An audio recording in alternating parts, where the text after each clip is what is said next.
नमस्कार.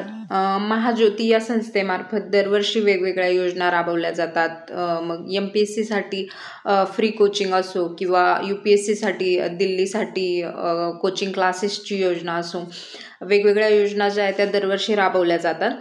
त्यापैकीच एक योजना म्हणजे जे 10th पास आउट झाले त्यांच्यासाठी असते, ती म्हणजे JEE व नीट. JEE नीट किंवा CET ज्या स्टुडंटला द्यायची, म्हणजे जे आता 10th पास आउट झाले आणि 2 वर्षानंतर ते 12वी देऊन या एक्झामसाठी एलिजिबल असतील, अशा स्टुडंटसाठी ही योजना असते. ही योजना राज्यातील जे इतर मागासवर्गीय म्हणजे OBC, भटक्या जमाती म्हणजे SBC आणि विमुक्त जमाती म्हणजे VJD पर्यंत, VJA ते VJD पर्यंत ज्या आहेत त्यांच्यासाठी ही योजना असते. तर या योजनेसाठी जे ऑनलाईन पद्धतीने अर्ज आहे ते महाज्योतीकडून सध्या मागवण्यात येत आहेत. तर हे जे क्लासेस असतात ते ऑनलाईन पद्धतीनेच प्रशिक्षण जे आहे ते विद्यार्थ्यांना दिलं जातं. यामध्ये ऑनलाईन पद्धतीने प्रशिक्षण देताना विद्यार्थ्यांना म्हणजे रिसोर्स कमी पडू नये, रिसोर्स म्हणजे काही टेक्निकल प्रॉब्लेम वगैरे फेस करावा लागू नये म्हणून महाज्योतीकडून विद्यार्थ्यांना टॅब देखील पुरवण्यात येतात. टॅब त्यांना फ्रीमध्ये दिले जातात. त्याचप्रमाणे जो डेलीचा 6 GB इंटरनेट डेटा असतो तो देखील महाजीबीकडनं स्टुडंट्सला फ्री दिला जातो. आता या योजनेला अप्लाय करण्यापूर्वी याचे काही पात्रता आणि कसे ते विद्यार्थ्यांनी पूर्ण केले पाहिजे, तेव्हाच विद्यार्थी या योजनेसाठी जो आहे तो पात्र असतो. यामध्ये जास्त कठीण काही अटी दिलेल्या नाही आहे. सगळ्या अटी एक सामान्य विद्यार्थी पूर्ण करू शकेल अशाच अटी दिलेल्या असतात महाज्योतीने. यामध्ये पहिली अट आहे की विद्यार्थी हा महाराष्ट्राचा रहिवासी असावा. महाराष्ट्राचा रहिवासी म्हणजे तुमच्याकडं महाराष्ट्र डोमिसाईल असणं गरजेचं आहे. त्यानंतर विद्यार्थी हा OBC, SBC किंवा VJNT जे काही कास्ट असेल त्यामध्ये बिलॉंग करणारा असावा आणि विद्यार्थी जो आहे तो उत्पन्न गट त्याचा नॉन क्रिमिलियरमध्ये येणारा असावा. त्यानंतर सन 2024 विद्यार्थ्यांनी 10वी पास केलेली असावी. 10वी पास आता 2024 केल्यानंतर त्यांनी याच वर्षी 11वी सायन्स या शाखेमध्ये प्रवेश घेतलेला असावा. मग 11वी सायन्समध्ये तुम्ही प्रवेश घेतला आहे याचे पण तुम्हाला काही पुरावे द्यावे लागतात. त्यानंतर निवड जी आहे ती तुम्हाला 10वीला किती % असतात, त्यानंतर वेगवेगळ्या कास्टनुसार वेगवेगळ्या प्रवर्गानुसार वेगवेगळं आरक्षण जे ते संस्थेकडनं ठरवण्यात आलेलं आहे. त्यानुसार नंबर जो आहे तो स्टुडंटचा लागतो. तर यासाठी आणखी एक निकष म्हणजे विद्यार्थी जो आहे तो शहरी भागात जर राहणारा असेल तर त्याला 70पेक्षा जास्त गुण असणं आवश्यक आहे आणि विद्यार्थी जर ग्रामीण भागात राहणारा असेल तर त्याला 60 गुण जरी असले तरी तो या योजनेसाठी अप्लाय करू शकतो. आता विद्यार्थी हा ग्रामीण भागातला आहे की शहरी भागातला आहे हे विद्यार्थ्याच्या आधार कार्डवरती जो ॲड्रेस आहे त्यावरून ठरवण्यात येईल. आता अर्ज करण्यासाठी तुम्हाला कुठले डॉक्युमेंट्स हवेत ते देखील महाज्योतीने त्यांच्या नोटिफिकेशनमध्ये लिहून दिलं आहे. त्यामध्ये आधार कार्डची फ्रंट साईड आणि बॅक साईड दोघंही तुम्हाला एका स्कॅन करून ते अपलोड करायचं आहे. त्यानंतर रहिवासी दाखला.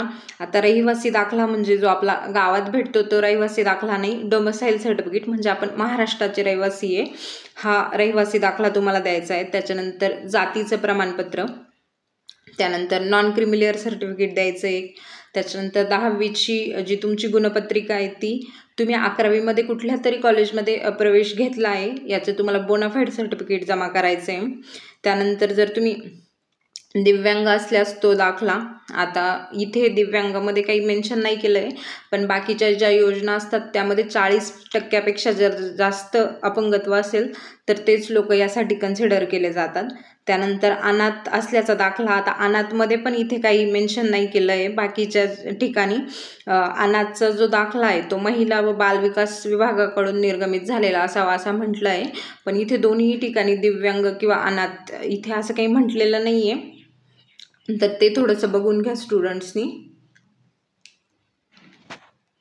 त्यानंतर सामाजिक आरक्षण म्हणजे टक्केवारी आरक्षणाची कुठल्या प्रवर्गासाठी कुठे ते ह्या पेजवरती दिले आहे. व्हिडिओ पॉज करून ते तुम्ही बघू शकतात की OBCसाठी 59% आहे किंवा SBCसाठी 6% आहे. तर ते स्टुडंटनी बघून घ्या.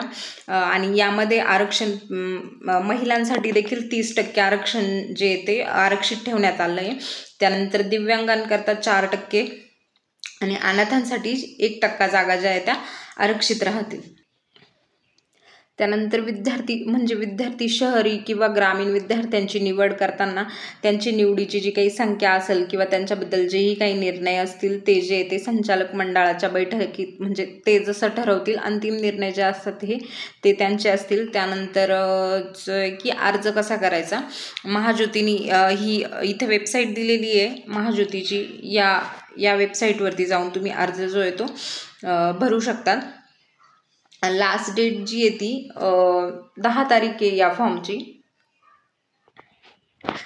त्यानंतर तुम्ही जेव्हा डॉक्युमेंट्स अपलोड करणार आहे तेव्हा की तुम्ही ते सेल्फ अटेस्टेड करायचे. सेल्फ अटेस्टेड म्हणजे डॉक्युमेंट तुम्ही अपलोड करताना त्या आधी खाली ब्लँक यामध्ये तुम्ही स्वतःचं नाव लिहून तिथं तुमची स्वाक्षरी करायची आहे. इथं स्वाक्षांकित करायचं आहे म्हणजे सेल्फ अटेस्टेड करायचं आहे.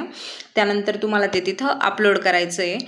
त्यानंतर जी लास्ट डेट आहे याची ती 10/7/2024 ही लास्ट डेट आहे फॉर्मची. तर त्याआधी स्टुडंटनी हा फॉर्म जो आहे तो ऑनलाईन सबमिट करायचा आहे. पोस्टाने किंवा ईमेलद्वारे जाणार काहीही स्वीकार केला जाणार नाही असं नोटिफिकेशनमध्ये त्यांनी स्पष्टपणे सांगितलं आहे. त्यानंतर जाहिरात रद्द करणं किंवा मुदतवाढ म्हणजे याबाबतचे जेही काही निर्णय असतील ते महाज्योतीकडे असतील. त्यानंतर अर्ज भरताना जर काही अडचण आली तर महाज्योतीच्या कॉल सेंटरला तुम्ही हा जो नंबर दिसतोय इथे संपर्क करू शकता. या फॉर्ममध्ये एवढंच आहे, यापेक्षा जास्त काही नाही आहे. आणि फॉर्म पण भरायला इझी आहे. जरी काही स्टुडंटला अडचणी येत असतील तर प्लीज म्हणजे कमेंट करून सांगा. माझ्याकडनं जी हेल्प होईल ती करण्याचा मी नक्की प्रयत्न करेल. आणि तुम्हाला ही इन्फॉर्मेशन समजते तर जास्तीत जास्त लोकांपर्यंत पोहोचवण्याचा प्रयत्न करा. थँक्यू.